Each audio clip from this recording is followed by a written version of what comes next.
আসন্ন জাতীয় সংসদ নির্বাচনে গাজীপুর ৫ আসনে গাজীপুর জেলা বিএনপির আহ্বায়ক একেএম ফজলুল হক মিলনকে ধানের শীষ প্রতীকে দলীয় মনোনয়ন দেওয়ায় উপজেলা বিএনপির উদ্যোগে দোয়া ও মিলাদ মাহফিল অনুষ্ঠিত হয়েছে।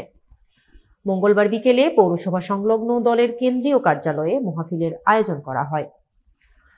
কালীগঞ্জ প্রতিনিধি মোহাম্মদ শাহনেওয়াজ জানান, উপজেলা বিএনপির সাবেক সাধারণ সম্পাদক সোলাইমান আলম অনুষ্ঠানের সভাপতিত্ব করেন।